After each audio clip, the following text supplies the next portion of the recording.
Good evening, everyone. Good evening. It's so nice to see everyone. For those who do not know me, my name is Vicky. I share my story and my journey as being a diabetic. I have been a diabetic for 3 years, and now I've decided to change my life completely. Living healthy. That's right, I had to change my lifestyle completely. So come on this journey with me and let me share some things with you today. And I want to invite you today to look at my previous videos if you have not looked at those as well. I'm talking about the psychological effects of being a diabetic today. And I want to start off when I first got the news, I was devastated. I was devastated, and a lot of things was going through my mind, like, why me? Why this had to happen to me? No, it's not me. And I said to myself, I made every excuse that I could think of, but the truth be told, I was really afraid. Because when you get news like that, it's bad news. And you hear a lot of horror stories about being a diabetic, your limbs getting cut off, you're dying, your lifespan is short. I mean, you hear a lot of things. You'll wind up in a wheelchair, or you'll wind up bedridden, and a lot of more things can happen. And the last scary thing that I heard, which can be true because I did some research, all of it's true. Losing limbs, for one thing. You can be bedridden. If it depends on you and how you take care of yourself. And the last thing I heard, that develop, you could develop dementia. So this is devastating, and this was devastating then, and it's still devastating now. But it took me probably about 3 years to acknowledge that I am a diabetic, and I had to accept that I was a diabetic. Now, I'm not putting labels on myself, but the truth be told, it is what it is. Now it was up to me to do the work.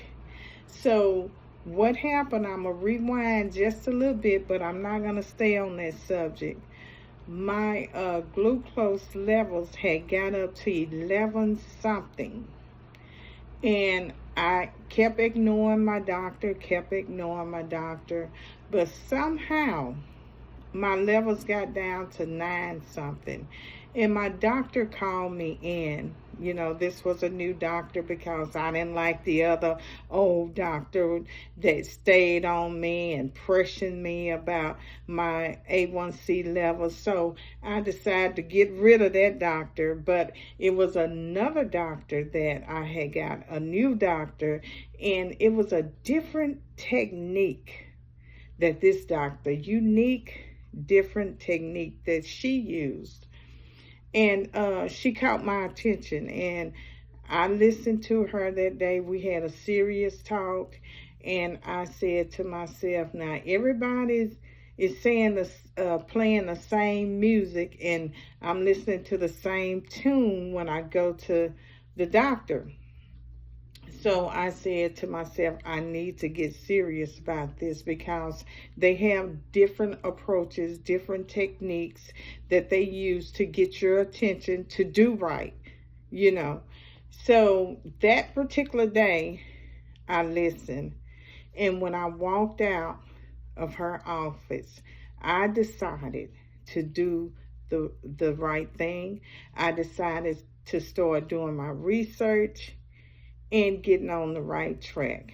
Has it been easy? No.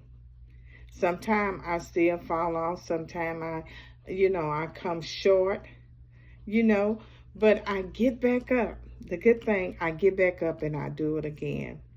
So first we have to acknowledge and accept the diagnosis. I know it sounds bad, but We're not putting labels once again on ourselves, but we have to acknowledge, yes, this is what it is.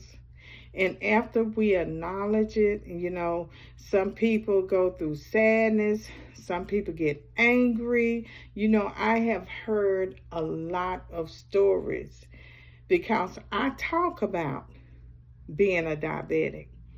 And I share my stories to other diabetics, and we relate to each other some days, and some days, we don't. And it depends on how long a person been a diabetic and what type of diabetic they are. Now, before I get into this, I'm not a doctor. No, I'm not a doctor. I'm not anywhere in the professional healthcare as qualified to become or share this information, but this is something that I have learned on my own as a diabetic myself. So what I do, I do my research and I go and share my journey. That's why I say it's my journey. So I'm talking about the things that I have learned, the things that I have experienced with my own body as being a diabetic. So let's get that clear. I'm not trying to give out any medical advice whatsoever, and I am not a physician. So what I have learned on my journey is that when I got the news and I shared it with a lot of people who experienced the same thing that I experienced. Now, I am a type 2 diabetic, so, a type 1 is a little bit different from what my experience, and everyone's going to be different. Let's just be honest. But from the type 1 diabetes, which I had a brother, he was a type 1 diabetes. He had type 1 diabetes, and he was a diabetic. And on his journey, he had ups and downs. And one thing I noticed before I became a diabetic, he was born, well, not born, let me rewind that, not born with diabetes. I think he got it when he was like 7 or 8 or something like that. But in his behavior, I noticed that it was just mood swings, just up and down. He was so easily to get upset. And, it was just him. I just went on and accepted that it was just him, not knowing that the diabetes can make your change your mood swings and change your behavior. At that time, I did not know that, but I was talking to a friend yesterday, and he was a type 1, and he still is a type 1 diabetic, and his mood swings just all over the place, versus me being a type 2 diabetic. I learned how to think things out. I'm not so quickly or easy to get upset. Now, he's a type 1, and he's not approachable. And he allowed me to share his information and his journey. He didn't want to be on camera, but he's not approachable.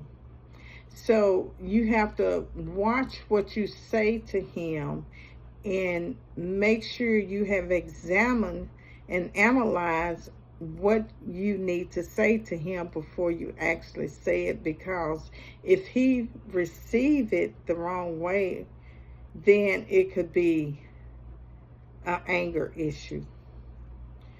So I have noticed the different types of type 1 and type 2 diabetics and different things like that. But for my journey, before I realized and was diagnosed that I was a diabetic, I would sometimes get upset, and I would just keep on thinking about it and just thinking about it. Why did they do that? Why did they say that? Da da da da da.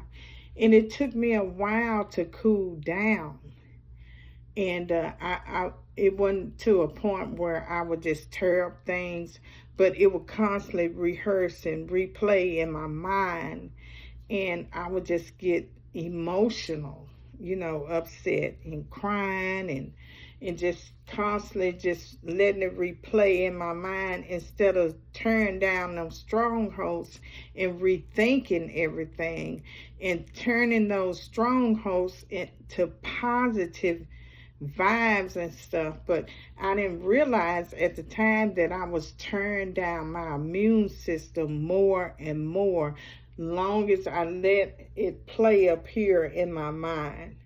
So I had to learn how to reverse my thinking. I had to learn how to change my way of thinking, as well as changing my way of eating. And it was hard. It's not easy being a diabetic, and it's not easy to change your thinking, especially if you've been dealing with a living a certain way all of your life, and then you have to one day